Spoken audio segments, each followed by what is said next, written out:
بغیر اعلان کیے، بغیر کوئی طبلِ جنگ بجائے، بغیر کسی ریڈیو ٹی وی پہ خبر نشر ہوئے کئی ایک جنگیں جاری ہیں۔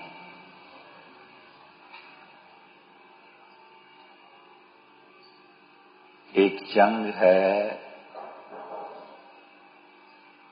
انسان کے خارج میں،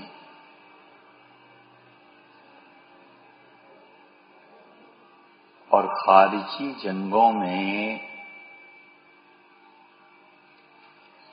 لوگ بہت دلچسپی لیتے ہیں۔ امریکہ نے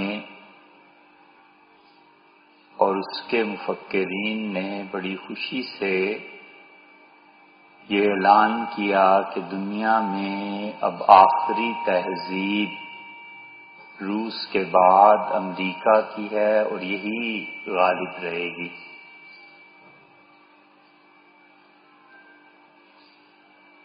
کہتے ہیں سرد جنگ تھی جو روس اور امریکہ کے درمیان جاری تھی، اور اہل نظر کہتے ہیں کہ وہ جنگ ختم نہیں ہوئی۔ یوکرائن پہ قبضہ کر لیا روس نے، اور امریکہ احتجاج کرتا رہ گیا، اور بھی شواہد مل رہے ہیں کہ وہ سرد جنگ پھر شروع ہو گئی، ہوئی ہوگی۔ ایک کشمیر کی جنگ ہے، وہ بھی سنتے رہتے ہیں، کوئی کچھ کہتا ہے، کوئی کچھ کہتا ہے۔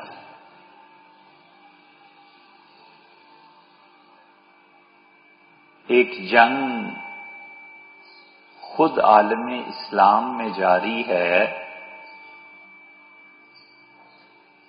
اور اتار چڑھاؤ، اور دوسری جنگ عظیم کے بعد اس میں جان پڑ گئی، اور دوسری جنگ عظیم میں جو کروڑوں پہلی کو بھی ملا کے افراد قتل ہوئے، تو انہوں نے توبہ کر لی کہ بابا آئندہ جنگ نہیں کرنی، جنگ نہیں کرنی تو اسلحہ نہیں استعمال ہونا، اسلحہ کہاں استعمال ہو؟ دوسروں کی زمین پہ جنگ ہو، دوسرے لڑیں اور ہم اپنا اسلحہ وہاں جا کر بیچیں۔ تو دوسری جنگ عظیم کو 40 سال بس پورے ہوئے، اور دنیا جنگ کی لپیٹ میں آئی، اور 40 سال میں سنبھل کے انہوں نے جو اسلحہ اور چیزیں بنائی تھیں اس کی ترسیل ہوئی، اور اب میدان جنگ کیا ہے آپ لوگ ہم سے زیادہ اچھا سمجھتے ہیں۔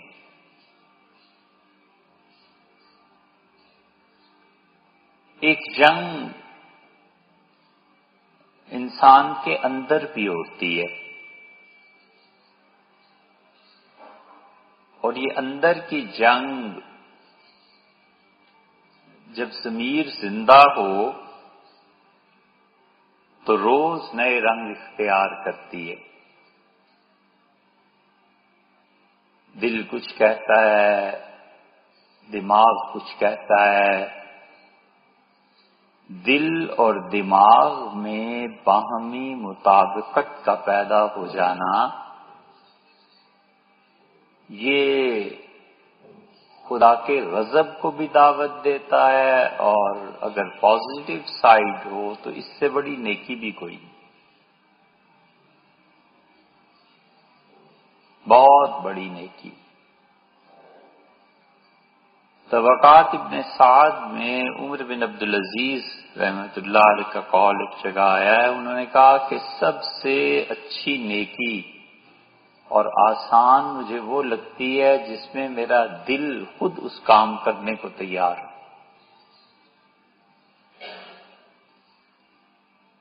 یہ آسان ہے، 8 گھنٹے سو لیا، نیند پوری ہو گئی، دل و دماغ فریش ہیں، اب خیال آیا کہ چلو یار نماز بھی پڑھ لیتے ہیں، پڑھ لی، کیسی آسان ہے۔ اور جب دل بالکل نہ چاہے اور لڑنا پڑے اپنے نفس سے تو کیسا مشکل۔ یہ جنگ بڑی خطرناک ہے، اور انسان اس جنگ میں جب گھر جاتا ہے تو ترقی کا سبب بھی یہی جنگ بنتی ہے۔ کبھی آدمی جیتتا ہے، کبھی ہارتا ہے،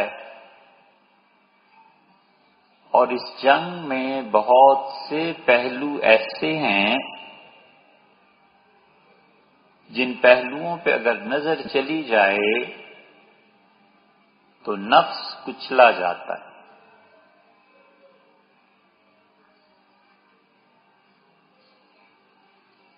کہنے کو ایک بات ہے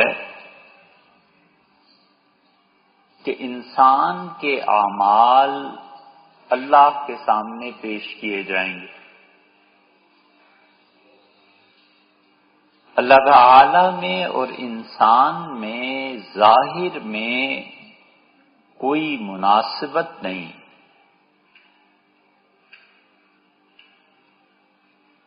اللہ کے اور بندے کے درمیان اتنی بھی مشابہت نہیں ہے جتنی کسی چمار کے درمیان اور بادشاہ کے درمیان۔ دونوں آدمی ہیں، دونوں عورتیں ہیں، ملکہ ہے، نوکرانی ہے، بادشاہ ہے، اس کا ملازم ہے، کھاتے پیتے ہیں، سردی گرمی کا احساس ہے، رونا اور خوشی، ہزاروں چیزیں مشترک ہیں، اور اللہ کہتا ہے کہ لیس کمثلہ شیء، اللہ جیسی کوئی چیز نہیں۔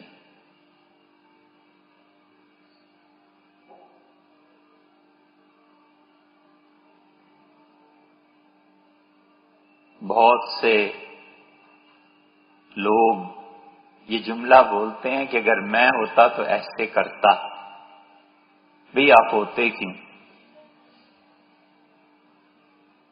لیکن بعض جگہ پہ یہ صحیح بھی ہوتا ہے۔ اگر میں بارک اوباما کی جگہ ہوتا تو یوں کرتا، مگر آپ ہوتے کیوں؟ اگر میں نواز شریف کی جگہ یوں کرتا پھر ہوتے کیوں؟ مگر بعض اوقات یہ جملہ صحیح بھی ہو جاتا ہے۔ بس چلتا تو بیت اللہ کے غلاف میں یہ جو کڑھا ہوا ہے سبحان اللہ و بحمدہ، سبحان اللہ العظیم، وہاں لکھواتے کہ لیس کمثلہ شیء، اللہ جیسا کوئی بھی نہیں۔ شیء میں جو نکرہ ہے یہ کل کی نفی کا فائدہ دیتا ہے کہ کوئی چیز کائنات میں ایسی نہیں ہے جو اللہ جیسی۔ کل کائنات یا ٹھوس چیزیں ہیں یا مائع ہیں، بہنے والی ہیں، یا گیس ہے، یا اب توانائی ہے، ایک نیا کانسیپٹ آیا نا۔ اللہ کہتا ہے میں ان جیسا ہوں ہی نہیں۔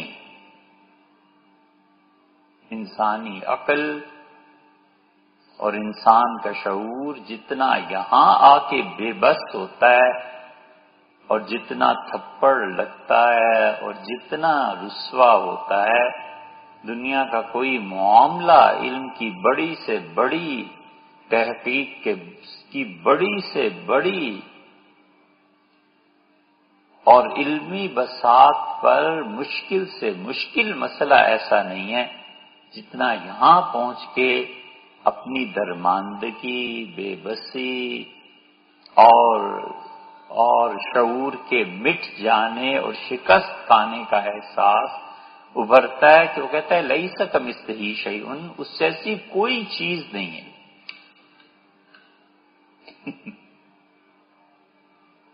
کمال کا جب یہ نہیں فرمایا کہ ہم کسی جیسے نہیں، فرمایا ہماری جیسی کوئی چیز نہیں۔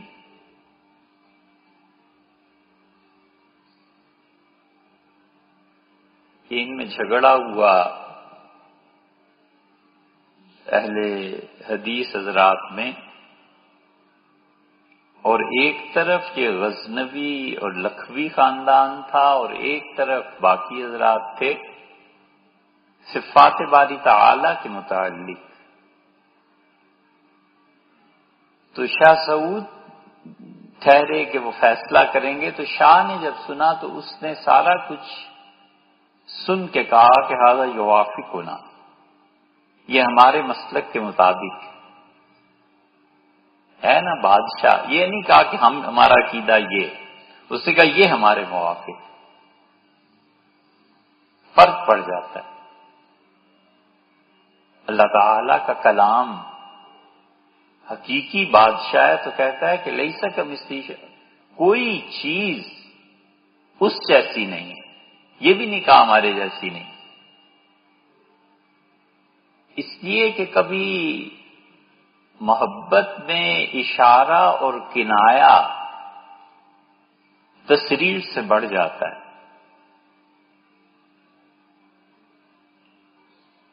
بہت چیزیں ہیں، تو یہ بھی ایک جنگ ہے جو انسان کے اپنے نفس اور دل کے درمیان جاری رہتی ہے، اور کبھی انسان غالب آتا ہے، کبھی مغلوب ہو جاتا ہے، مگر شعور کی بلندی، واقعات کا تجزیہ کرنا، اپنے من میں ڈوبنا اور اپنے افعال اور اس کے محرکات پر غور کرنا، یہ معرفت کا دروازہ کھولتا ہے۔ اللہ کی معرفت آسانی سے بھی حاصل ہو سکتی ہے اگر انسان اپنے افعال، اپنے اعمال کے محرکات کا جائزہ لے کہ یہ تحریک کہاں سے اٹھی اور یہ فعل کیوں ہوا۔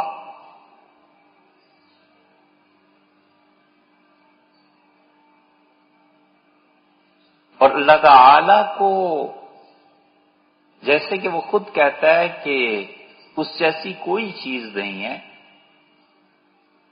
اس کو الگ کریں تو باقی انسان ہیں، انسان کو انسان سے بڑی مناسبت،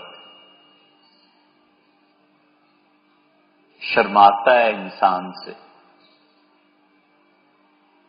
پاس کرتا ہے، خیال رکھتا ہے،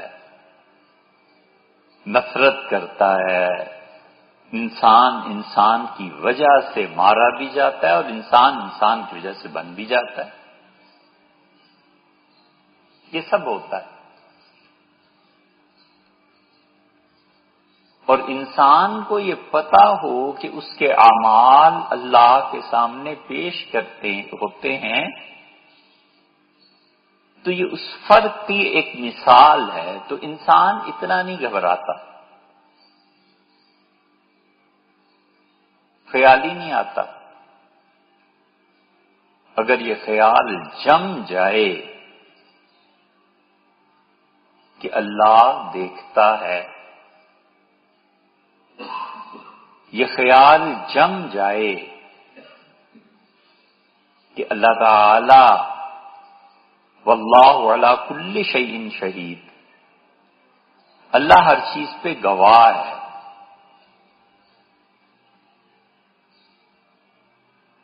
تو یہ بسا اوقات پاگل بنا دیتا ہے۔ پاگل پنا یہی ہے نا، ایک خیال کا جم جانا، پاگل کو بھی خیال آتا ہے بس پھر اس کے بعد ہٹتا نہیں۔ دھن کا پکا بھی ایسے ہی ہوتا ہے. اگر مقصد اچھا ہو تو دھن کا پکا آدمی چاہیے، اور مقصد برا ہو تو یہی دھن کا پکا ضدی ہو جاتا ہے.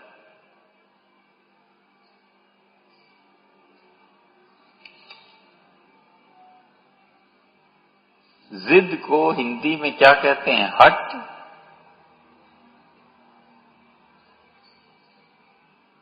ہٹ کس کی سب سے زیادہ بری ہوتی ہے؟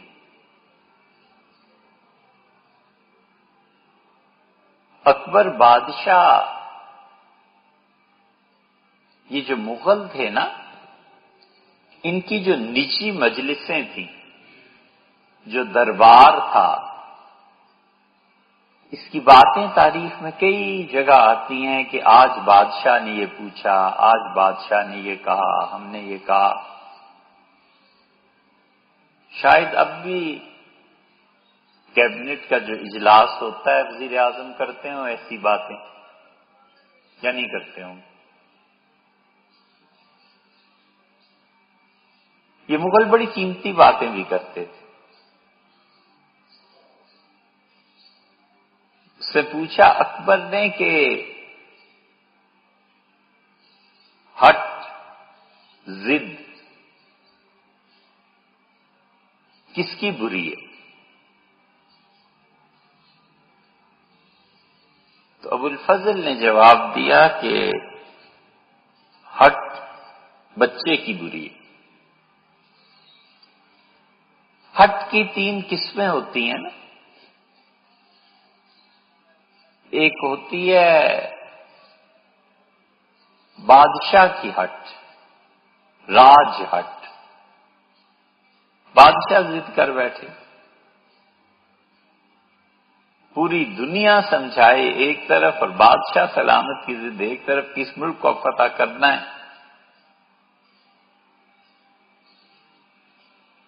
اپوزیشن میں وہ ہٹ پہ آ جائے کہ وزیر اعظم بننا ہے، اب کس کی پیش آتی؟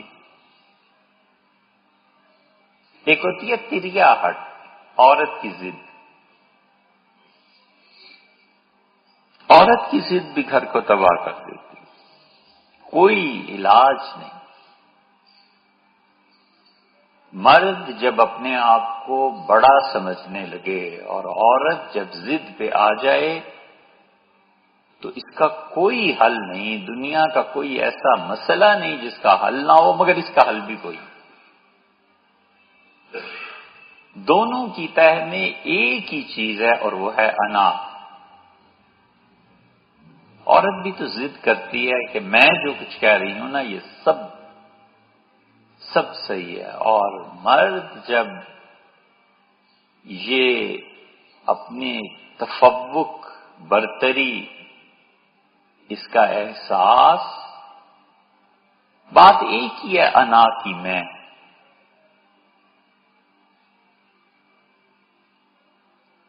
اور ایک ہوتی ہے بال ہٹ. اکبر بادشاہ نے کہا کہ راج ہٹ بری ہے. یا مرد دانا یہ بتاؤ کہ تریا ہٹ بری ہے یا بال ہٹ بری ہے؟ اس سے کہا بال ہٹ سب سے بدتر ہے، بچے کی ضد. اب بچے کی ضد یہ جہالت ایسے ایسے کام کرواتی ہے کہ بادشاہ کو اگر یہ سمجھ میں آ جائے کہ اس گناہ میں مجھ سے کوئی بڑھ گیا ہے تو اس کوچے میں بھی اپنی برتری قائم کرنے بھاگے گا کہ اس سے بدتر گناہ میں کروں. ایسے بے وقوف ہوتے ہیں.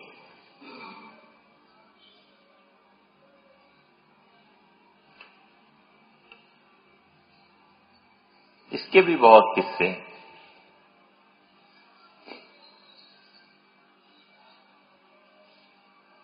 تو اکبر بادشاہ ناراض ہوئے اور کہا راج ہٹ سے بڑی کیا چیز ہے. بادشاہ ضد کر بیٹھے تو پھر اکبر لوگ اسے جاہل کہتے ہیں، لیکن اتنا بڑا آدمی تھا کہ اس کے بعض فیصلے پڑھ کے حیرت ہوتی۔ اگر وہ ان پڑھ تھا تو کاش لوگ اتنے ہی ان پڑھ ہو جاتے۔ اس کے دستخط ہم نے دیکھے، ایک جگہ کہتا ہے کہ لوگ بھیک مانگتے ہوئے نظر آئے نا، تو اس نے کہا کہ سونے کے سکے چلتے تھے برے صغیر میں ڈلوائے گئے۔ یہ راجوں کو بڑا شوق تھا سکے جمع کرنے کا۔ یہ اب بھی اسکیم 3 اور اس کے آگے کے جو علاقے ہیں، کھدائی کریں تو یہاں سے سکے ملتے ہیں۔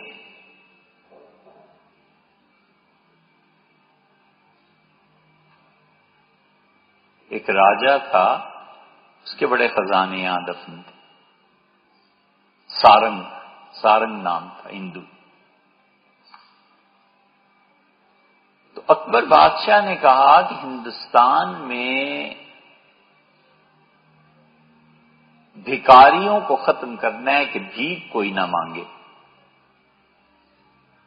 اتنی خیرات کی، اتنا لوگوں کے لیے اسکیمز چلائیں کہ اس طرح پیسے لے لو، یہ کر لو، یہ کر لو، آٹا چاہیے تو اب ہم اپنی دور میں کہیں گے کہ ڈپو قائم کیے، سب کچھ کیا، اور پھر بھی اکبر ختم نہ کر سکا۔ تو آخر پہ کہتا ہے کہ ہندوستان میں کبھی بھی غربت ختم نہیں ہو سکتی، اور کہتا ہے وجہ یہ نہیں ہے کہ ہندوستان میں دولت نہیں ہے، وجہ یہ ہے کہ مردوں کی نیتیں نہیں بھرتی۔ تجزیہ اس کا دیکھو اور جملہ دیکھو، کہتا ہے لوگوں کی اگر نیتیں نہ بھری ہوئی ہوں تو لوگ پھر بھکاری ہی رہتے ہیں، بھیک ہی مانگتے رہتے ہیں۔ تجزیہ کیا نا اس نے، کہنے لگا ہٹ کس کی بدتر؟ تو ابو الفضل نے کہا کہ بال ہٹ۔ اسے کہا راج ہٹ کے مقابلے میں کیا چیز ہے؟ اسے کہا حضور پھر موقع دیں، میں بال بن جاتا ہوں، ہٹ کرتا ہوں ضد، اور آپ پوری کر دیں۔ اسے کہا بالکل ٹھیک ہے، ضد کرو۔ تو اس نے پگڑی اتار کے پھینکی اور زمین پہ لیٹ گیا، چیخنے رونے لگا۔ اکبر کے لیے یہ بالکل ایک غیر متوقع صورتحال تھی، تو اس نے نیچے اترا تخت سے، بڑی پریشانی کہ یہ کیا ہو رہا ہے، کیا کریں اس کا۔ اب بادشاہ عالم سارے درباری دیکھ رہے ہیں، خفت محسوس ہو رہی ہے۔ آخر بڑی مشکل سے بچے کو منایا، اس نے کہا بابا ہاتھی منگائیں، ہاتھی لا دیں، ہاتھی لینا ہے۔ کہا جاؤ میرے بیٹے کے لیے ہاتھی لاؤ۔ اب ہاتھی پہ ہاتھی بدل رہا ہے، نہیں بابا اس سے بڑا، اس سے آخر سب سے بڑا کوئی ہاتھی لائے۔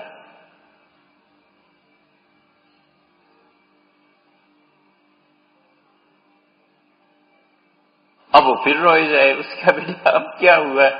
کہنے لگا بابا ڈھول منگا دیں۔ اب اکبر پریشان کہ کہے گا بابا ہاتھی پہ چڑھ کے دلی میں ڈھول بجاؤ، باہر جاؤ تو کیا عزت رہے گی۔ اس نے کہا جاؤ بیٹے کے لیے ڈھول لے۔ او بابا بڑا سب سے بڑا ڈھول آ گیا۔ اب روئے جائے، اس نے کہا بیٹے اب کیا ہوا ہے؟ زچ ہو گیا۔ اس نے کہا بابا اب ہاتھی کو ڈھول میں داخل کر دیں۔ تو اکبر ہنس پڑا، وہ بھی اٹھ کے بیٹھ گیا۔ اس نے کہا جناب والا یہ ہے بال ہٹ۔ بے وقوف اور جاہل لوگ جو ہوتے ہیں نا، انہیں کبھی کبھی بال ہٹ ہو جاتی ہے۔ بہت سے لوگوں کو دیکھو یہ بال ہٹ ہو جاتی ہے کہ کسی طرح ہاتھی کو ڈھول میں داخل کر دیں۔ اب کون کرے؟ ہر اس ملک کے سیاستدان میں آپ کو اس کی مثالیں ملیں گی. بس ایک ضد سوار ہوگی، اسی کی طرف پورا کرنا ہے. ہزار کوئی سمجھائے کہ حضرت یہ ہاتھی ڈھول میں نہیں جا سکتا، مگر وہ ضد ہے، اب سوئی اٹک گئی. یوں ہوتا ہے نفس انسانی میں کہ یہ کبھی کبھی طے کر لیتا ہے تو انسان انسانوں سے شرماتا ہے، نفرت کرتا ہے، محبت کرتا ہے. اللہ کی ذات پاک ان چیزوں سے ماورا. حضرت مجدد الفسانی سرہندی رحمت اللہ علیہ نے کہا کہ اللہ کی ذات کیا خوبصورت جملہ ہے، کیا خوبصورت بات کی. انہوں نے کہا جو کچھ فلسفی سوچتا ہے اور جو کچھ صوفی دیکھتا ہے اور جو کچھ ہمارے عقل وہم اور گمان میں آتا ہے، اللہ کی ذات وراء الورا ثم وراء الورا ہے. اللہ کی ذات اس سے بلندتر اور اس سے بھی آگے.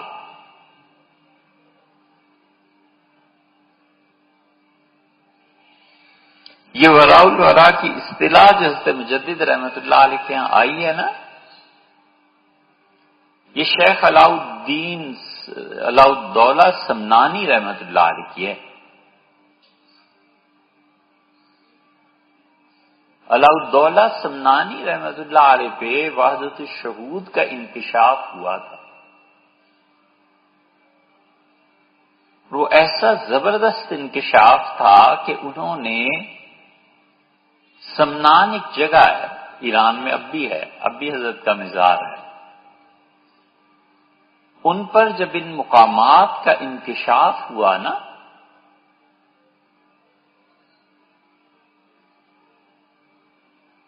یہ معرفت الہیہ بڑے غضب کی چیز ہے. ایک مقام جس پہ وہ شام کو اللہ کا شکر ادا کر رہا ہوتا ہے کہ اللہ بڑا احسان فرمایا، یہ بات یہ مقام سمجھ میں آیا. صبح کو توبہ کر رہا ہوتا ہے کہ خدا بندہ اس سے پناہ دے. اتنی ذلت میں اتنا بھی کوئی گر سکتا ہے؟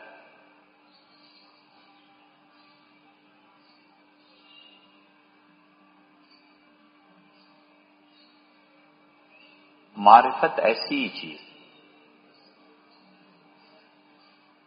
کہ وہ جس چیز کی تمنا کرتا ہے اس چیز سے پناہ مانگتا ہے. اللہ کی تجلی پڑتی ہے اور وہ مست ہوتا ہے کہ یہ مقام کھلا، اور صبح اس کو ایسی پیاس لگی ہوتی ہے کہ جیسے کسی کو پیاس کا مرض ہو جائے اور سمندر پی لے اور سیراب نہ ہو. یہ خدا کی معرفت ایسی ہے.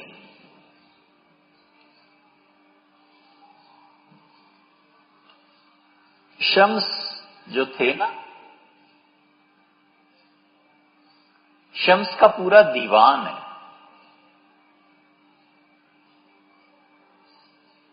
حکیم سنائی کو پڑھنا چاہیے. ایک یہ، ایک فرید الدین عطار کی جو کتاب ہے نا، عطار کی عطار نامہ منطق الطیر، وہ سنائی اور عطار کے بعد دوسرا آدمی جس کا دعویٰ ہے کہ میں آیا ہوں وہاں روم ہے. اور مولانا روم کی روح ایک مرتبہ پھر آئی اور چوتھا آدمی اس سے کہا میں ہوں ان تین کے بعد، وہ علامہ اقبال.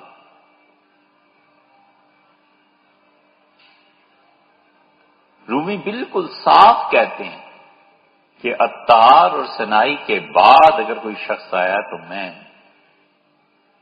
اور رومی کی روح سے علامہ اقبال کی روح غالب ہو گئی، رومی چھا گئے، پیوست ہو گئی علامہ کی روح رومی کی روح میں. اور رومی رحمہ اللہ ان کی روح نے پوری طرح دبوچ لیا اقبال. علامہ اس مقام پہ پہنچے. وہ جس کلام کو آغاز میں اپنا عروج سمجھتے تھے، آخر پہ پہنچ کے توبہ کرنے لگے کہ میں نے بھی یہ کہا ہے. کبھی وحدت الشہود سے وحدت الوجود کی طرف علامہ کا ان کی آخری چیزیں پڑھیں نا تو اندازہ ہوتا ہے کہ کس طرح وہ بالکل فنا در فنا ہوتے چلے جا رہے تھے. ذات مطلقہ، وجود کی وحدت اور اپنے سمیت کائنات کا کچھ نہ ہونا، یہ سفر. علاؤالدولہ سمنانی رحمت اللہ علیہ یہ بات کھلی اور انہوں نے اپنی اس واردات کو لکھا اور انہوں نے کہا ہندوستان جاؤ. اپنے مریدوں اور خلفاء سے کہا کہ جا کے صوفیہ سے تصدیق کراؤ مشرق کی خطابت اور مشرق کی معرفت اور مشرق کا فلسفہ کیا کہنے اس کے. مغرب اب تک اس مادی ترقی کے باوجود مشرق کا فقیر ہے. دریوزہ گر گوئٹے اور ان لوگوں کے کلام کو پڑھیں. علامہ کہتے ہیں کہ اگر وہ فرنگی مجذوب ایک مقام پہ پہنچ کے رک گیا، اگر حضرت مجدد الفسانی سرہندی رحمت اللہ علیہ کے زمانے میں ہوتا تو حضرت مجدد سے اس مقام سے نکال کے آگے لے چلتے.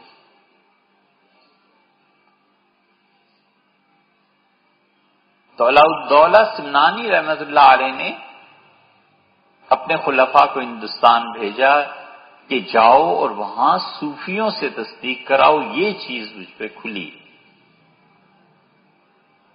وہ پہنچے منیر، ایک گاؤں ہے بہار میں.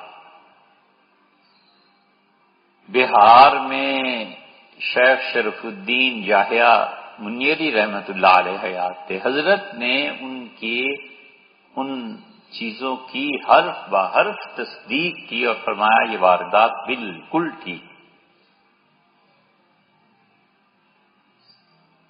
انہوں نے لکھا ہے وراء الورا ثم وراء الورا.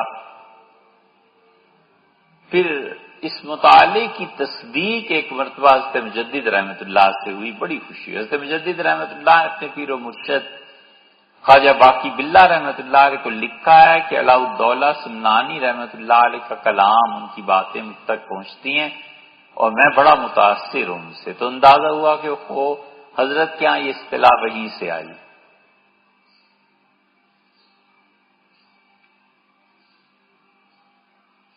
تو اللہ کی معرفت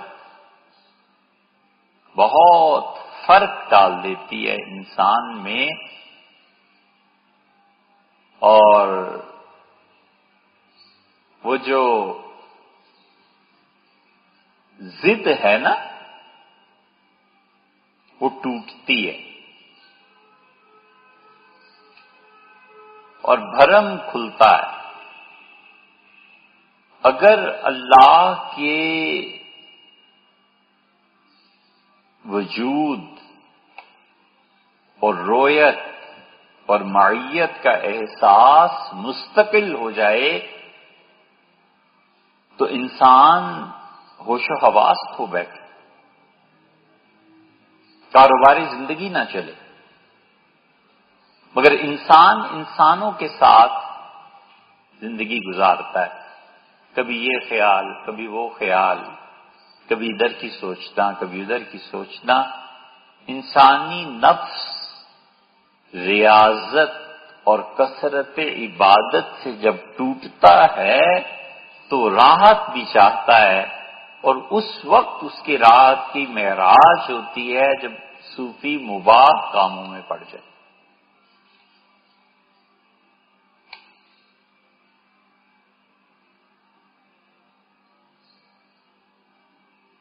حضرت رسالت مآب صلی اللہ علیہ وسلم اگر اپنے مقام پر ٹھہر کے گفتگو فرماتے کائنات میں ہدایت ہی نہ ملتی.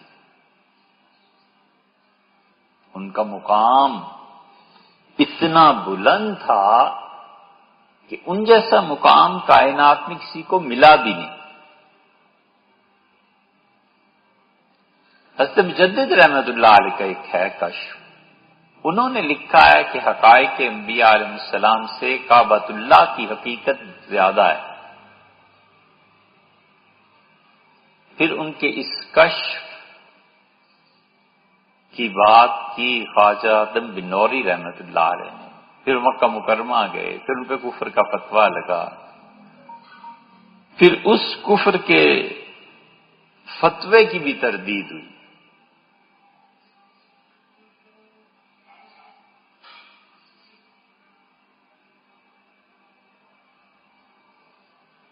صوفیہ کہتے ہیں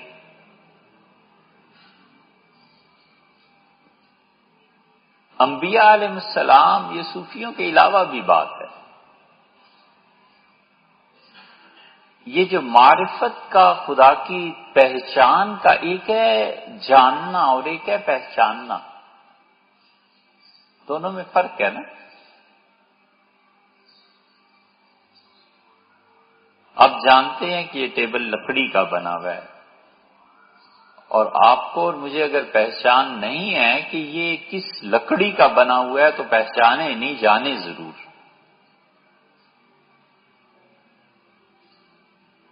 پہچانتے اور پہچان گہری ہوتی جاتی. ایک آدمی آتا ہے اور کہتا ہے اچھا ساگوان کا بنا ہوا ہے، وہ جاننے سے پہلے کہ آگے بڑھ گیا نا پہچاننا. اسے کہا اچھا یہ ٹیک ہے، پھر سے غور کیا اور اس کا یہ ٹیک جو ہے نا یہ ہندوستان کی نہیں، یہ برما کی ہے. پھر وہ کہتا ہے اچھا اس کی عمر دیکھو، یہ تو اتنے 100 سال پرانی ہے. اب جتنا جتنا وہ اس کو پہچانتا جائے گا وہ معرفت کا اضافہ ہے. پہچاننا اور جاننا فرق ہے. جان تو گیا ہی، جانتے تو سب ہیں کہ ٹیبل ہے، لیکن پہچانتا کون ہے؟ وہ جو اس کے خواص، اس کی چیزوں میں آگے بڑھتا چلا گیا، وہ پہچاننا شروع کر دیتا ہے. اس لیے آدمی جب یہ سفر کرتا ہے نا پہچاننے کا، پھر وہ بڑھتا رہتا ہے بڑھتا رہتا ہے، اور نام سے ذات کی طرف آ جاتا ہے، اسم سے مسمى کی طرف. اور مسمى کی معرفت وہ تو اتنی بڑی چیز ہے کہ سارے علوم مٹ جائیں، اس پائے کا علم اس کے مقابل کوئی چیز نہیں. یہ جو معرفت کا سفر ہے نا، اس میں ایک حد تک کی شیخ رہنمائی کرتا ہے کہ یہاں یہ ہے اور یہ ہے، بس. اس کے بعد اللہ کے نام اس کی روح کی پرورش کرتے ہیں. اسماء باری تعالی اس کو سکھاتے ہیں.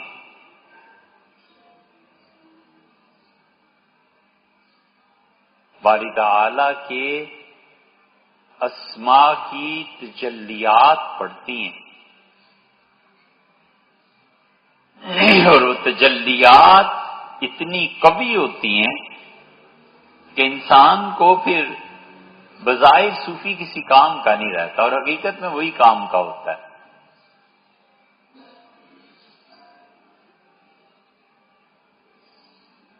بڑھاپے سے ڈرتے ہیں نا،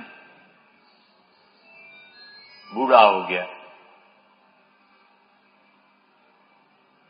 اس پہ ہنسی ہمیں اس لیے آتی ہے کہ آپ کبھی یہ نئے نئے بینک جو کھلتے ہیں اس کی چیک بک پہ غور کریں.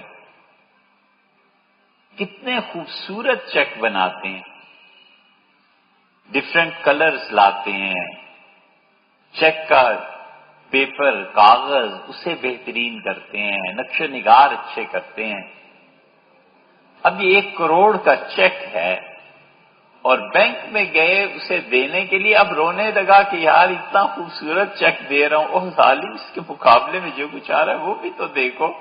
اس چیک کو لے کے یہ بچپنا نہیں تو اور کیا ہے، بڑھاپا ہے۔ شکر کرو کہ جس درخت کو خون دے کے ساری زندگی سینچا ہے، اب اس کا پھل پڑنے لگا ہے، اب وقت آیا ملنے کا یار، اب تو مزے ہو گئے، اب تو پتا چلے گا زندگی کس جستجو میں گزاری تھی۔ اس سے کیوں ڈرنا ہے؟ جوانی بچپن یاد کرتا، یہ تھا چھوڑو یار، کیا تھا، کچھ بھی نہیں تھا، اب تو مزہ کا، اب تو اللہ کا قرب ہے نا، اب حقیقت قریب آ رہی۔ موت جدائی کا نام نہیں ہے، موت تو اس سے زیادہ خوشی کا مرحلہ ہے جتنا ایک گندی اور ناپاک جگہ سے اس عالم وجود میں آنے کا مرحلہ تھا۔ تو خوش ہونا چاہیے، روتا کیوں؟ اس پہ ہنسی آتی ہے کہ خوش ہونا چاہیے۔ اس لیے صاحب معرفت جو ہوتا ہے، جب نئی دنیا سامنے آتی ہے، شام کی دنیا پہ لعنت بھیجتا ہے، صبح کی دنیا کچھ اور ہے، وہ شوق کے مراحل طے نہیں ہوتے، پورے نہیں ہوتے۔ کتنی اچھی بات کسی نے کہی، قفس میں مجھ سے رودادے چمن کہتے نہ ڈر ہمدم، قفس میں مجھ سے رودادے چمن کہتے نہ ڈر ہمدم، گری تھی جس پہ کل بجلی وہ میرا آشیاں کیوں، کل جسے آگ لگی ہے وہ میرا گھر کیوں، میں تو آگے والے گھر میں چلا گیا۔ یہ جو صوفی پہ تجلیات معرفت کی بڑھتی ہیں نا، حکیم سنائی نے اس مقام پر بحث کی ہے۔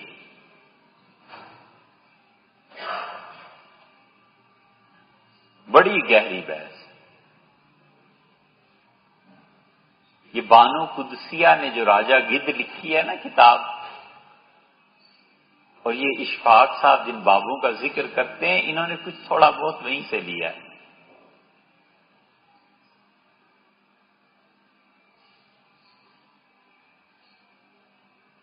تو وہ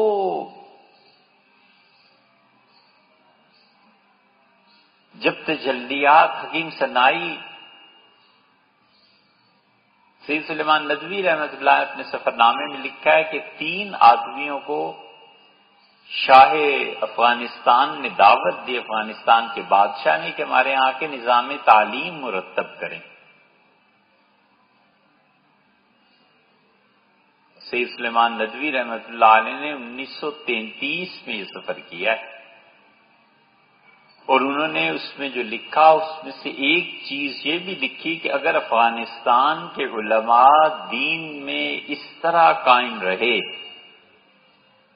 کہ جس طرح اب وہ کسی چیز کو برداشت کرنے کے لیے تیار نہیں ہیں، تو یہ ملک برباد ہو جائے گا،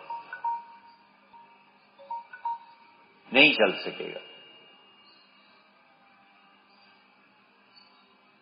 تو سید سلیمان ندوی رحمۃ اللہ نے لکھا ہے کہ ہم جب غزنی میں حکیم سنائی کے مزار پہ گئے تو علامہ اقبال حکیم سنائی کے مزار پر کھڑے رہے، ادب کی وجہ سے بیٹھے نہیں۔ یہ ہم زندے جو اعمال کرتے ہیں نا، یہ مردوں کو بھی دکھائے جاتے ہیں۔ یہ اہل سنہ کا عقیدہ ہے۔ حضور صلی اللہ علیہ وسلم نے فرمایا کہ میری امت کے اعمال مجھے دکھائے جائیں گے، اور اگر تم لوگوں کے کام میں اچھے دیکھوں گا تو اللہ کا شکر ادا کروں گا، اور تمہارے گناہوں کو دیکھ کے میں اللہ سے مغفرت کی درخواست کروں. بہت جگہ یہ حدیث میں مضمون آیا.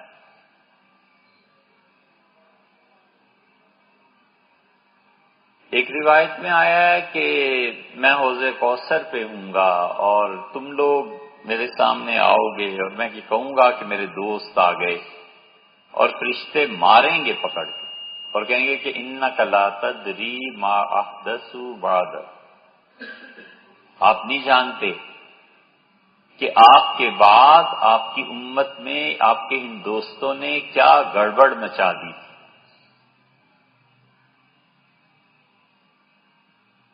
اس سے اہل تشیع نے استدلال کیا ہے. وہ کہتے ہیں کہ یہ ابو بکر اور عمر اور معاذ اللہ یہ لوگ ہوں گے کہ حوض کوثر سے مار کے ہٹا دیے جائیں گے، بتایا جائے گا کہ آپ کے بعد انہوں نے خلافت چھین. ہمارے علماء بھی اس روایت کو پورا نہیں بیان کرتے. ایک طریقے میں یہ آیا ہے آگے چل کے کہ حضرت ابو الدرداء رضی اللہ عنہ حاضر ہوئے اور کہا اللہ کے رسول کیا میں بھی ان میں سے ہوں؟ کہ یہ کہا کہ دعا فرمائیں میں، تو آپ نے ابو الدرداء تم ان میں سے نہیں ہو.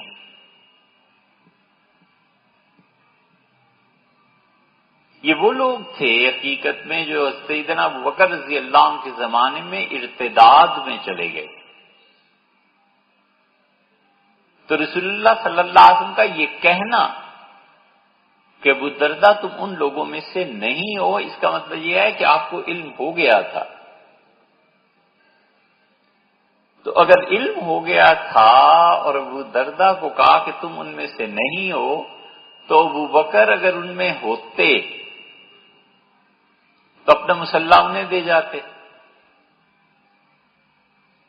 عمر رضی اللہ عنہ ان میں ہوتے تو کیا یہ فرماتے کہ میرے بعد نبوت ملتی تو اس سے مل جاتی.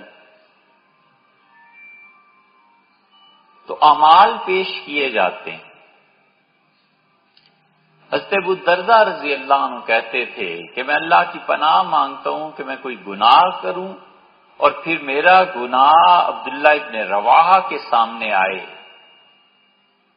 برزخ میں، اس دنیا کے بعد.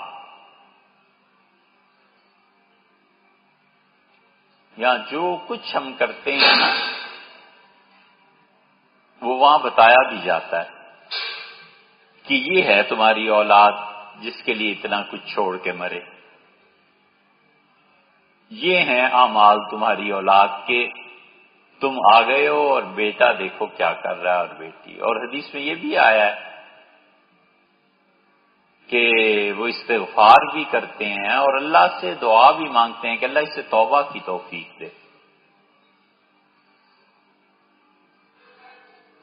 کئی لوگ خواب دیکھتے ہیں اور اس عالم سے دعائیں ادھر کو منتقل ہوتی ہیں.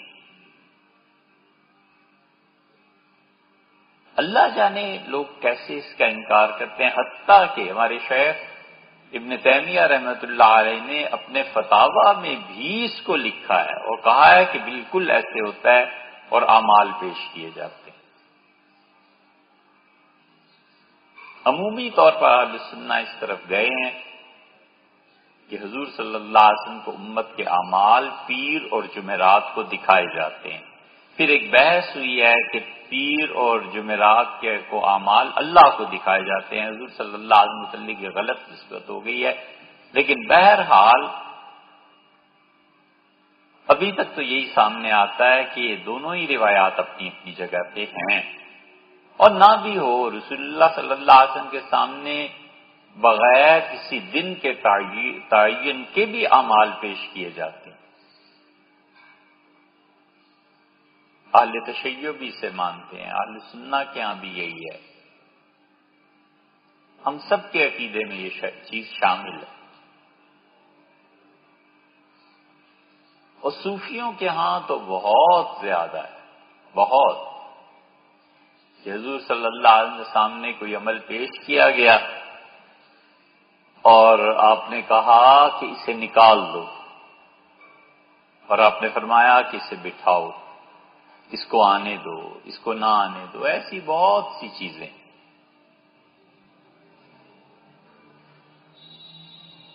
علامہ اقبال کے پاس بھی ایک صاحب آ گئے تھے، کشمیری پیر تھے، بڑے حیران ہوئے۔ علامہ کے نے پوچھا کہاں سے، تو ان کا جی آپ کے پاس رہنے آیا ہوں، کرو۔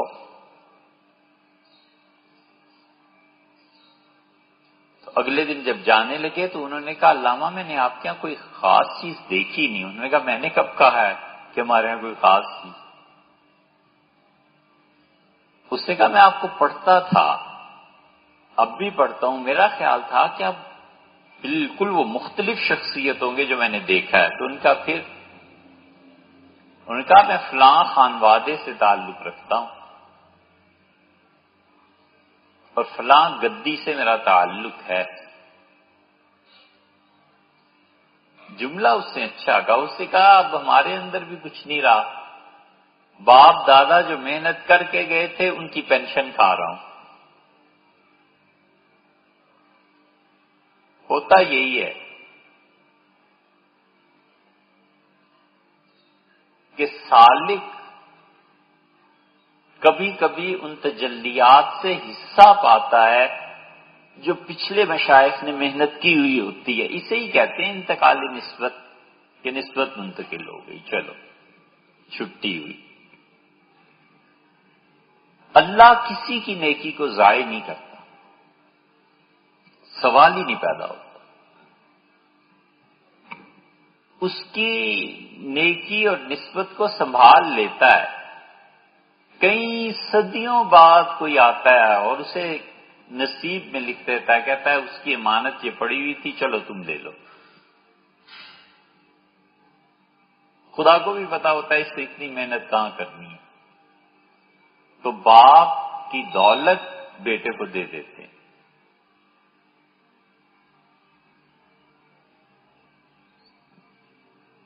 ابو الحسن خرقانی نے اپنی وصیت میں لکھا کہ میری قبر اتنے گز نیچے کی جائے۔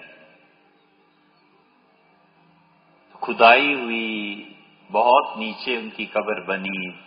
کسی نے پوچھا کہ حضرت یہ کیوں لکھواتے ہیں؟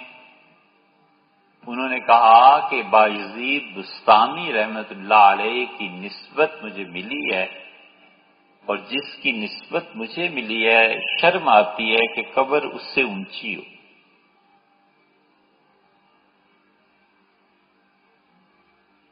یہ سالک کو اس طرح کی چیزیں پیش آتی ہیں، کیونکہ اللہ کے اسماء اس کی تربیت کرتے ہیں، اور یہ سلسلہ صرف ان تک نہیں ہوتا، نبوت میں بھی یہی ہے۔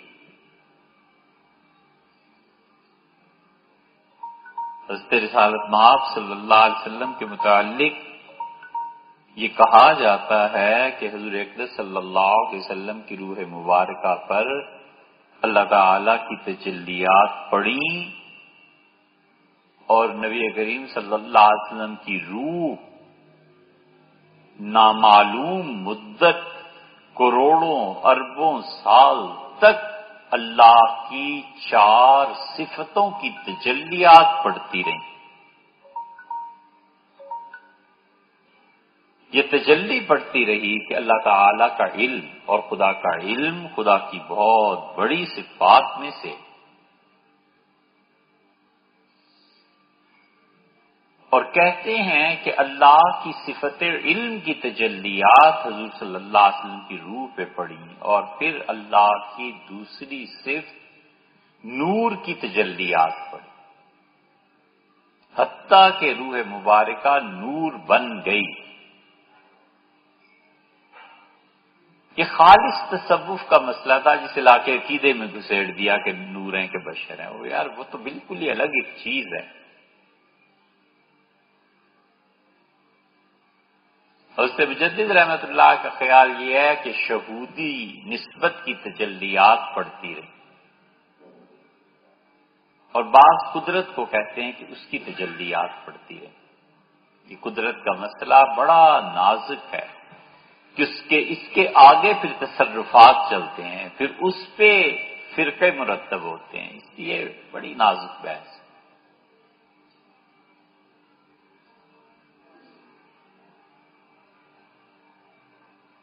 تو یہ جب لوگ گئے افغانستان تو وہاں پہ حکیم سنائی کے یہاں روتے رہے، اقبال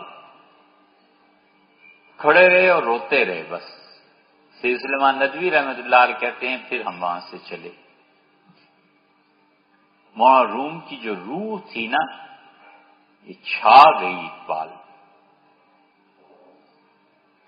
جیسے موسلادھار بارش ہوتی ہے اور آدمی بھیگ جاتا ہے، چاروں طرف سے پڑ رہی ہوتی ہے فوار اور آدمی بچا نہیں سکتا۔ تو یہ جو اندر کی کشمکش ہے نا، اندر کی جنگ، یہ انسان کو بے سکونی میں مبتلا کرتی ہے، اور یہ جو کشمکش ہے آدمی اس سے گھبراتا ہے اور یہی اس کی ترقی ہے، اس سے نہیں گھبرانا چاہیے۔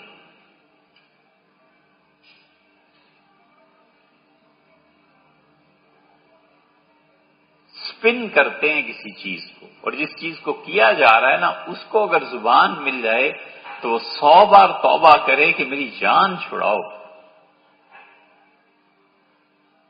لیکن اس کی ترقی اس میں ہوتی ہے۔ اللہ کے قوانین ہیں اور اللہ ان قوانین سے کسی کو مستثنا کر دے یہ اس کی مہربانی ہے، نہ کرے تو کوئی کیا کر سکتا ہے۔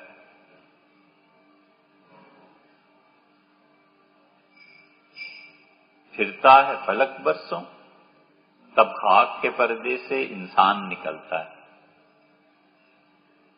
کئی مراحل کے بعد اور موت تک بھی سکون نہیں ایسا آ جاتا، اس لیے ہم جو مصائب، تکالیف، دکھ اس سے گھبراتے ہیں نا، نہیں گھبرانا چاہیے۔ ہر لمحہ آزمائش میں ڈال کے ترقی پہ لے جاتا ہے، نفس انسانی کچلا جاتا ہے، اور جتنی یہ دل اور دماغ میں جنگ ہوتی ہے یہ جنگ اسے آگے کو لے جاتی ہے۔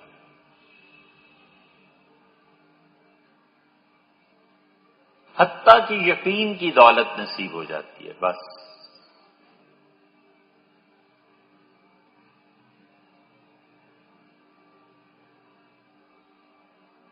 مقامات اعتباری ہوتے ہیں، مشکل فکر ہے نا۔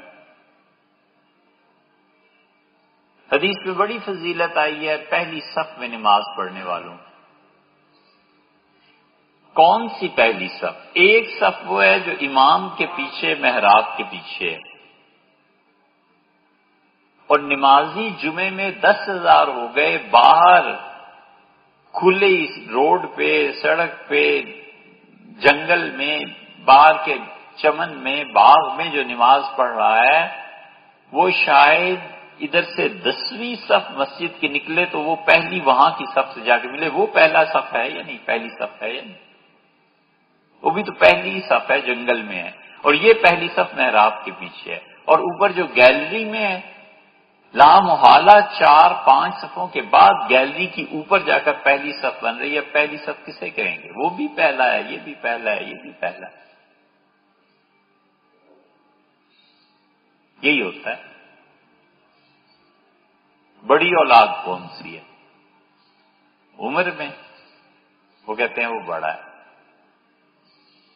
باپ کے ساتھ شبہات اور اس کی پالیسیز ملک میں جاری کرنے میں ممکن ہے آصفہ بلاول سے بڑھ جائے۔ ایسی مثال دے رہے ہیں، کچھ پتہ نہیں۔ یہ سب چیزیں تبدیل ہوتی رہتی ہیں۔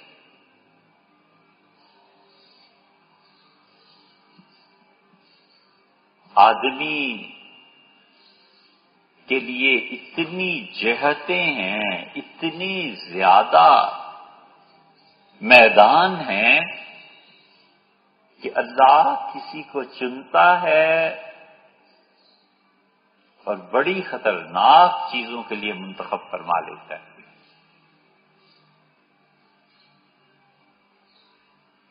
کبھی سوچے آدمی تو یہ کفر بھی تو اللہ ہی کے چاہنے سے ہے، کفر بھی مشیت الہی ہے۔ اگر دنیا میں صفت ہدایت اور ہادی کا کوئی مظہر پیدا ہونا ہے سب سے زیادہ انبیاء علیہ السلام، تو اللہ کی جو صفت مضل ہے کہ وہ گمراہی پہ چھوڑ دیتا ہے، اس کا بھی تو اظہار ہونا ہے۔ وہ پھر فرعون اور نمرود نہ ہو تو اور کون؟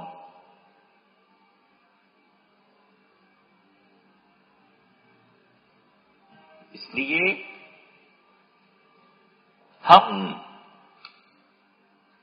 فکر نہیں کرتے، غور نہیں کرتے۔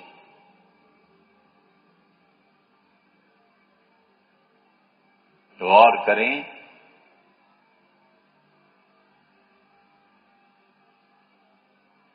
تو کانٹا خدا کی کتنی بڑی نعمت، پیدل چلتا ہے، آبلے پڑ جاتے ہیں،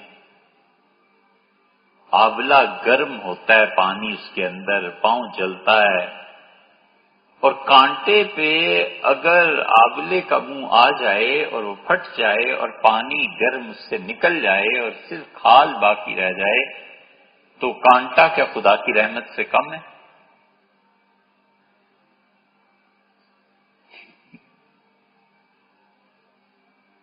اس لیے مصائب، تکالیف، پریشانیاں، اس کا ایک یہ پہلو بھی تو ہے۔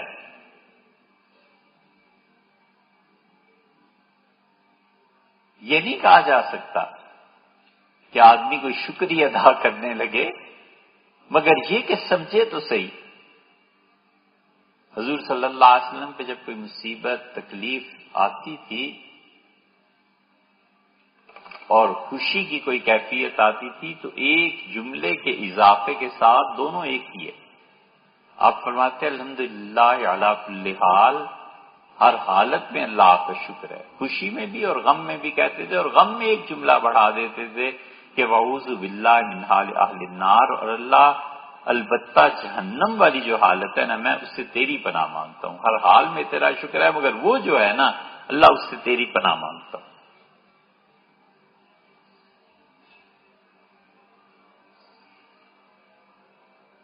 تو اس لیے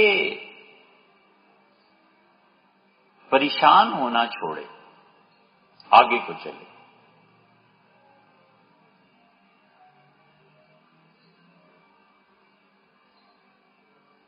حتیٰ کہ موت آ جائے، اور موت کے بعد ایک نیا جہان ہے، ایک نئی دنیا ہے، اور اس کے بعد جب قیامت کے مرحلے سے گزرے گا تو ایک نئی دنیا ہے،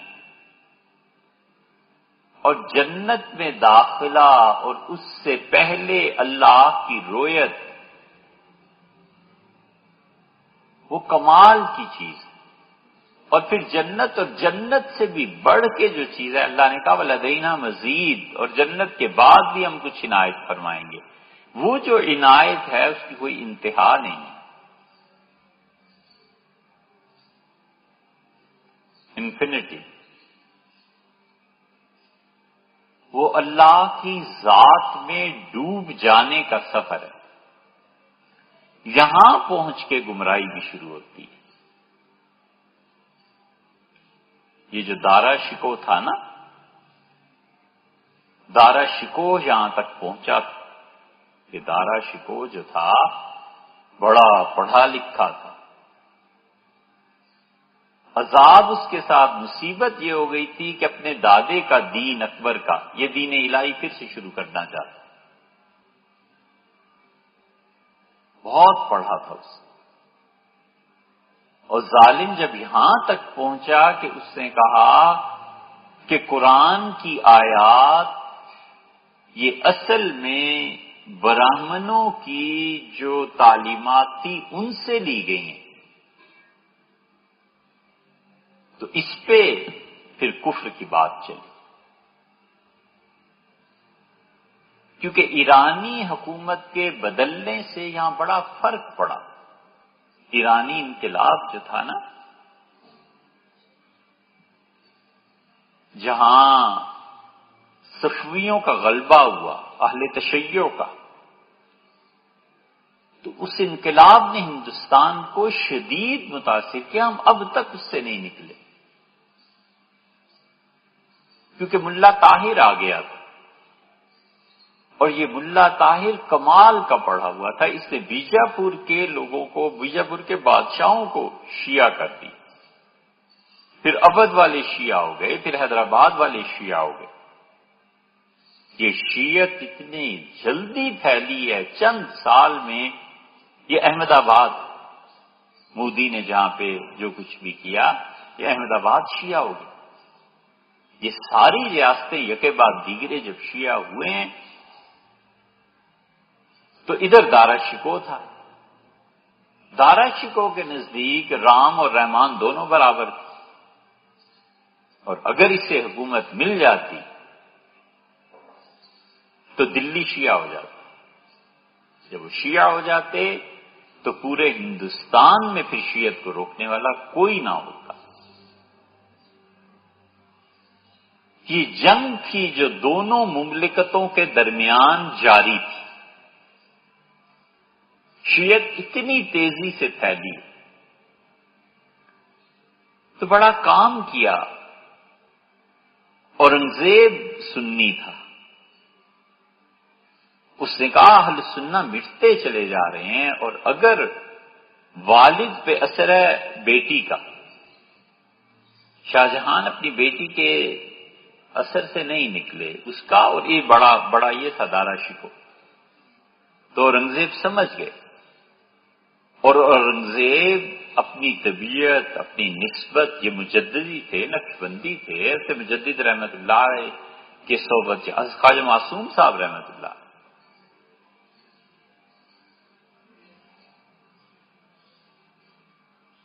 اتنا بڑا انقلاب آ جاتا کہ برصغیر شیعہ ہو جاتا۔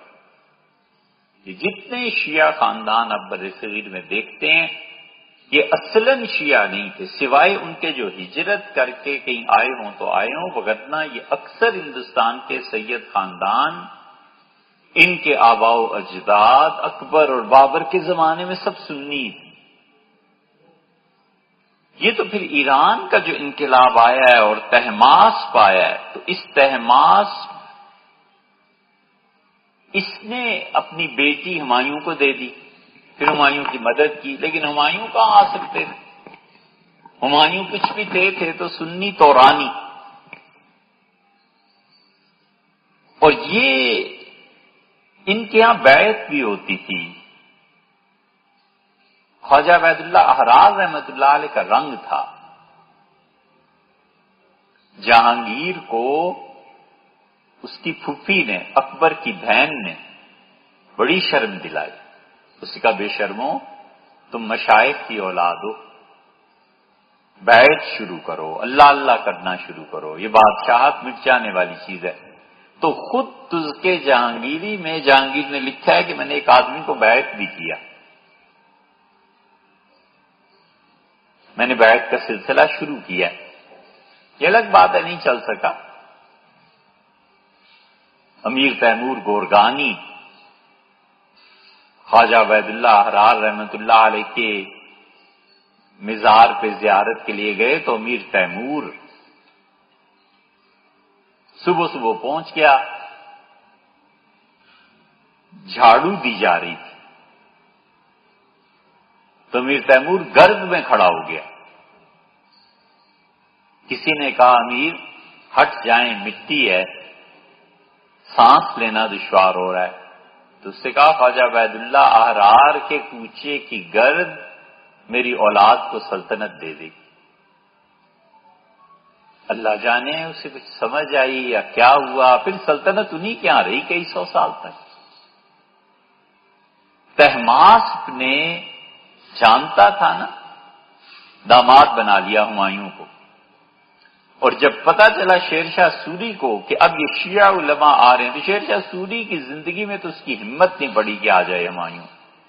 تو شیر شاہ سوری نے کہا کہ میں ذرا ہندوستان کی تعمیرات سے فارغ ہو لوں، پھر میں بتاتا ہوں کہ میں کیا کر رہا ہوں. اور شیر شاہ سوری نے پھر رابطہ قائم کیا عیسائیوں کی سلطنت سے، اور رابطہ ترکوں کی سلطنت سے، عیسائیوں سے نہیں ترکوں سے. اور اس نے ترکوں کو کہا کہ اس ایران کا علاج کرنا ہے، یہ ایرانی یہاں پر بیٹھ کے پورے عالم اسلام میں شیعت پھیلانا چاہتے ہیں. اور اس نے کہا عراق شیعہ ہو گیا اور ایران شیعہ ہو گیا جبر سے، اور اب ہندوستان کی باری ہے. اور اگر ہندوستان شیعہ ہو گیا تو پھر ہندوستان سے لے کر حرمین شریفین تک سب شیعہ ہی شیعہ ہو جائیں گے اور اہل سنہ مٹ جائیں گے. یہ شیر شاہ سوری کی نظر تھی. شیر شاہ سوری کا انتقال ہو گیا، بیٹا سلطنت سنبھال نہیں سکا، ہمایوں آ گئے، اور ہمایوں نے پھر شیعت کے اثر سے تنگ آ گیا ایک دن، اور آخر اس نے کیا کیا، ابن حجر اس وقت زندہ تھے، انہیں خط لکھا کہ مجھے بتائیے معاویہ کون تھے. تو انہوں نے ایک کتاب لکھ کے بھیجی اس سے معاویہ رضی اللہ عنہ کے فضائل میں. پھر اکبر آ گیا، اکبر نے تو دین الہی کی بات کی، جہانگیر آ گیا، پھر شاہجہان، اور اورنگزیب کے زمانے میں دوبارہ یہ فتنہ اٹھا ہے. اور ان لوگوں نے چاہا کہ ہندوستان میں شیعت پھیلے، اور طہماسپ نے جو بھی شیعہ ہوتا چلا گیا نا، ان سب کو انعامات، ہیرے جواہرات لاد دیا، اتنے نظر کیے ایران سے کہ یہ اودھ، حیدرآباد، دکن، احمد آباد، یہ سب کے سب شیعت پہ جم گئے. اور ڈر تھا کہ اپنی حکومت میں لشکر تیار کر کے گولکنڈہ، بیجاپور، اودھ، احمد نگر، حیدرآباد، یہ ساری فوجیں اگر مل جاتی، مغلوں کی کیا حیثیت رہ جاتی. اور شاہجہان بادشاہ کا بڑا بیٹا، اتنا اثر تھا کہ اورنگزیب جیسے طاقتور حکمران کا بیٹا شیعہ ہو، چھٹی ہو گئی. اورنگزیب اتنے پختہ مسلمان، اولاد شیعہ ہو. شاہ عبدالعزیز صاحب رحمۃ اللہ نے لکھا ہے تحفہ اثنا عشریہ میں کہ دلی میں کوئی گھر ایسا نہیں جہاں ایک نہ ایک آدمی شیعہ نہ ہو گیا. اور یہ سب مل کے اگر دلی پہ حملہ کر دیتے تو سلطنت اکھڑ جاتی مغلوں کے. اورنگزیب نے اپنی زندگی کے 25 سال بڑی چیز ہے، گولکنڈہ اور بیجاپور میں لگائے. وہ جانتے تھے کہ اہل سنہ مٹ جائیں گے اگر، اسے بڑی حکمت سے کام دیا. اسے جب دیکھا کہ وصیت ہو گئی ہے اور شاہجہان بادشاہ اپنے بیٹے کو بادشاہ بنانے لگے، تو اس نے مشائخ کو اور فوج کو خط لکھا. فوجی کمانڈر جتنے تھے انہیں خط لکھا اور کہا مجھے بتائیں اس موقع پہ کیا کرنا چاہیے. کمانڈر ڈرتے تھے کہ اگر یہ راز باہر نکلا تو اورنگزیب بہرحال شہزادہ ہے، باپ کے ذریعے میں مروا بھی سکتا ہے، ہٹوا بھی سکتا ہے، کچھ بھی ہو سکتا ہے. آخر وہ ہر وقت بادشاہ کا بیٹا تو ہے نا. راز ظاہر نہیں ہوا. اور علماء اور مشائخ کو خط لکھا کہ ہندوستان کی صورتحال یہ، آپ بتائیں کیا کرنا چاہیے. مشائخ اور علماء نے لکھا کہ باپ کو جیل میں ڈالو، واجب ہے. ایسے نہ ہو کہ ہندوستان تباہ ہو جائے، ایسے نہ ہو کہ مدارس و خانقاہیں مٹ جائیں اور اہل سنہ کا نام لینے والا باقی نہ رہے. اس نے وہ خط جا کر دکھائے کمانڈر سے. اس سے کہا یہ ہے ہندوستان اور علماء کا فتویٰ ہے، اب بتائیے کیا کرنا ہے. ان کے شہزادے ہم تمہارے ساتھ ہیں، جو بھی کرو. یہ جو اب تک تانا چلا آتا ہے نا کہ باپ کو مار دیا، بیٹوں کو مار دیا، نہ مارتا نہ جیل میں ڈالتا تو سب شیعہ ہو جاتے. جبرن مذہب نافذ کیا جاتا، قتل کیا جاتا تھا، مارا جاتا.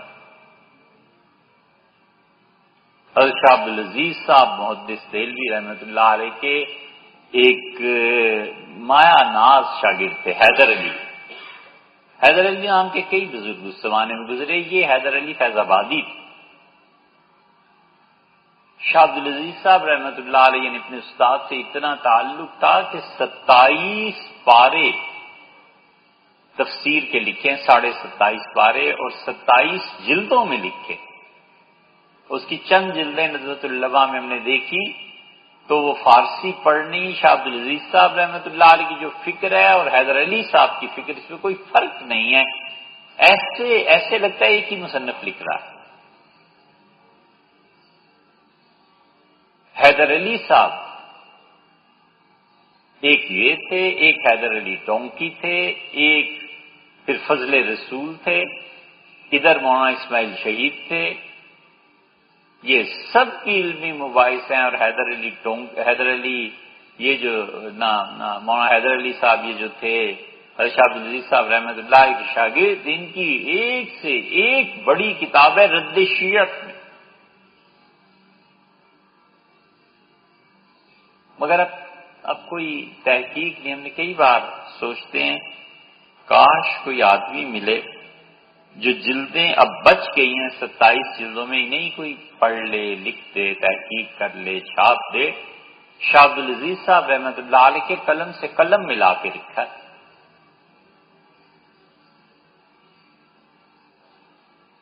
اس لیے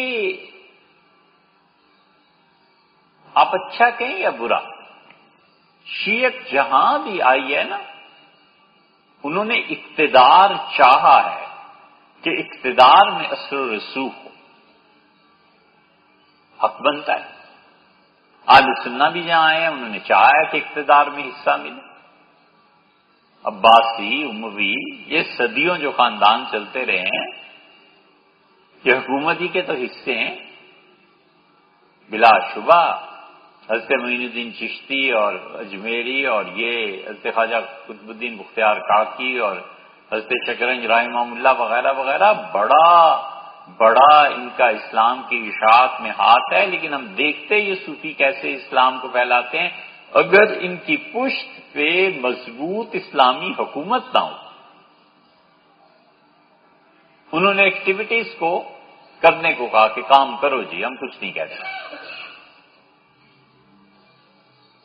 تبلیغ لوگ کرتے ہیں، جماعت ہے، لیکن تبلیغی جماعت کو بڑا ایڈوانٹیج یہ حاصل ہے کہ حکومت وقت منع نہیں کرتی۔ اگر حکومت وقت پابندی لگا دے کہ نہ کرو تو پھر کیا ہو؟ اس لیے جو مسلمان حکمران اور حکومتیں تھیں، خدا کا بڑا انعام تھا، انہوں نے کل صوفیوں سے کہا کرتے رہو، اور عزت بھی کی۔ یہ نہیں کہا کہ ہمارے یہاں نہ آؤ، ان کا تم ہمارے یہاں بھی آؤ عزت اور احترام سے اور کام کرو۔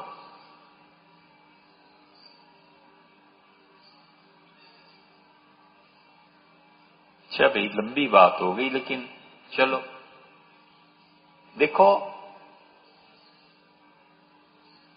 کام کون کرتا ہے، اصل تبدیلی کہاں سے آتی ہے؟ ہمارے بہت سے بچے جو مدارس میں پڑھتے ہیں نا، یہ سمجھتے ہیں اصل تبدیلی حکومت سے آتی ہے۔ کہتے ہیں حکومت تبدیل ہو، کہتے ہیں سیاست میں آؤ، پھر کہتے ہیں لڑو، پھر کہتے ہیں کہ چیف آف آرمی سٹاف سنی ہے کہ شیعہ ہے، وزیر اعظم سنی ہے کہ شیعہ ہے۔ بہت ایک مرتبہ کچھ بچے ملنے آئے، بہت کہا، احتجاج کیا، کہنے لگے یہ اسحاق ڈار کو بالکل نہیں ہونا چاہیے تھا وزیر خزانہ۔ ہم نے کہا اچھا بھی نہیں ہونا چاہیے تھا، مگر ہم بتاؤ کیا کرتے ہیں؟ انہوں نے کہا جی بجٹ کی تقریر سے پہلے الصلاۃ والسلام علیک یا رسول اللہ پڑھا، اس کو معلوم ہوتا ہے پکا بریلوی۔ ہم نے کہا جی ہو سکتا ہے، پھر اب کیا کریں؟ اور کوئی ان بچوں سے نہیں کہتا، یا ہم کہیں تو شاید ہم غلط ہوں شاید، لیکن اندازہ نہیں کہ غلط ہوں۔ ہم نے کہا بچوں تبدیلی اقتدار سے نہیں آتی، کچھ حد تک آتی ہے، مگر کلی تبدیلی اگر اقتدار سے آنی ہوتی تو عباسی تبدیلی لے آتے۔ تبدیلی امام ابو حنیفہ لائے، تبدیلی امام ابو یوسف لائے، تبدیلی التمش، تغلق، خلجی وہ نہیں لائے، تبدیلی حضرت خواجہ معین الدین چشتی رحمت اللہ علیہ لے کے آئے، اور تبدیلی مغل حکومت نے لائی، تبدیلی حضرت مجدد اور شاہ ولی اللہ لے کے آئے ہیں۔ معاشرے کو انہوں نے تبدیل کیا، انہوں نے نہیں کیا۔ سارے ملک کے علماء کو جمع کر لیا مامون الرشید نے۔ مامون کو کیا سمائی کہ امیر المومنین سیدنا علی رضی اللہ عنہ سب سے افضل ہیں۔ شیعہ علماء نے ایسے زبردست دلائل دیے، سب چپ ہو گئے، اور فرمان جاری ہوا کہ ہماری مملکت میں مامون الرشید نے کہا، عبد الفرید میں یہ سارا قصہ لکھا ہے کہ مامون الرشید نے کہا کہ ہماری مملکت میں کوئی شخص تینوں خلفائے کرام رضی اللہ عنہ کو افضل نہیں مانے گا، پہلے نمبر پہ سیدنا علی رضی اللہ عنہ ہے۔ دھری کی دھری رہ گئی حکومت کی بات، اور امام ابو منصور ماتریدی، ابو الحسن اشعری، غزالی، باقلانی، یہ جو علم کلام کے ائمہ تھے، تبدیلی یہ لے کے آئے۔ اب تک اہل سنہ اسی کے قائل ہیں۔ کون پوچھتا ہے مامون الرشید کی اس بات کو، اور کون جانتا ہے اس کی باتوں؟ تبدیلی امام مالک لے کے آئے۔ یہ حجروں میں بیٹھ کے محنت، علم، کتابیں، تحقیق یہ کرتے رہتے ہیں نا۔ اچھا یہ نہ سمجھ میں آئے تو کتنے لوگوں کو پتا ہے کہ انگلینڈ میں کتنے حکمران بنے، انگلینڈ کی ہسٹری کیا ہے، اور انگلینڈ اور امریکہ کی تاریخ کیا ہے؟ تبدیلی آئنسٹائن لے کے آئے، تبدیلی ڈارون لے کے آیا، تبدیلی کارل مارکس لے کے آیا، جن لوگوں کے پاس نہ فوجیں تھیں، نہ ملک تھا، نہ کوئی پیسہ تھا، نہ کوئی اور چیز تھی۔ مارکس نے ایسی تبدیلی پیدا کی کہ دنیا کا نظام جکڑ کے رکھ دیا، اور سوشلزم اور کمیونزم۔ تبدیلی تو یہ لوگ لے کے آئے، تبدیلی تو وہ لے کے آئے جس نے بجلی بنائی، تبدیلی تو اس کے ذریعے ہوئی جس نے کمپیوٹر ایجاد کیا۔ اس لیے ہمارے ہاں جو مذہبی حلقوں میں یہ ہے نا کہ قوت نافذہ ہمارے ہاتھ میں آ جائے اور ہم تبدیلی لائیں گے۔ اے حضرت، آپ کے ہاتھ میں نہ فوج ہو، نہ خزانہ ہو، نہ سپاہ ہو، نہ آپ کا عہدہ ہو، نہ چیف ہو، نہ کچھ ہو، نہ کوئی چیز نہیں ہے، تبدیلی وہ نہیں لائے تبدیلی۔ ہم ایک بڑی چھوٹی سی مثال دیتے ہیں، فوراً سمجھ میں آنے والی۔ ملک میں جتنی تبدیلی ہمارے ہاں پاکستان میں، بانی پاکستان لیاقت علی خان، ناظم الدین، ایوب خان، بھٹو اور ضیاء الحق اور نواز شریف، فلاں، سب کو ایک پلڑے میں رکھو، کتنی تبدیلی انہوں نے پیدا کی۔ اور ایک ڈاکٹر، یہ جنہوں نے ایٹم بم بنایا، ڈاکٹر عبد القدیر خان، اس کو ایک پلڑے میں رکھو تو یہ ساری حکومتیں اس کے پاسن کو بھی نہیں پہنچتی۔ تبدیلی یہ لایا ہے حالات۔ کون بھاری ہے؟ نہ اس کے پاس فوج ہے، نہ اس کے پاس کوئی عہدہ ہے،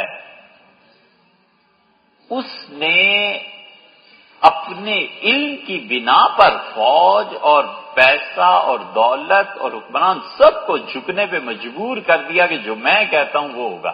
سب نے کہا سرکار جو آپ کہتے ہیں وہ ہوگا۔ یہی ہوا نا، تو اس سے کچھ کام کیا نا۔ اگر وہ کام نہ ہوتا تو یہ سرجیکل سٹرائک اور یہ اور وہ کون پوچھتا ہے ہمیں؟ وہ کہتے بمبئی ہوٹل اور یہ اور سارے قصے، وہ کہتے تکا بوٹی کر دیں تمہارا، مگر کون سی چیز روکے ہوئے ہے؟ اور چیزوں کے علاوہ ایک فیکٹر یہ بھی ہے غالباً، جس شخص نے تبدیلی پیدا کی وہ کون ہے؟ یہ ہمارے مذہبی طبقات میں فکر، پوری ہمارے بچے، ہماری نسل اس میں لگ گئی ہے کہ تبدیلی قوت نافذہ سے آئے گی۔ ہم کہتے ہیں بیٹے تبدیلی آپ کی محنت سے کیوں نہیں آئے گی؟ اس قوت نافذہ سے ٹکرانے کی بجائے اگر تم سود کی متبادل اساس پر محنت کرو، بینکنگ پر محنت کرو، اسلامی معاشیات پہ محنت کرو، غربت کے ختم کرنے کے جو ذرائع ہیں، جو سسٹم ہے اس کو دیں۔ اب پولیٹیکل اس جمہوریت کے مقابلے میں اسلام کا نظام لا کر بتائیں لوگوں کو کہ یہ اس کے بجائے ہم یہ اپنانا چاہتے ہیں۔ یہ چیزیں تبدیلی لاتی ہیں کہ قوت نافذہ تبدیلی لاتی ہیں۔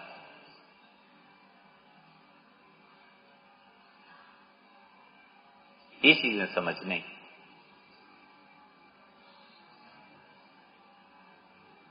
اچھا بھی کھانا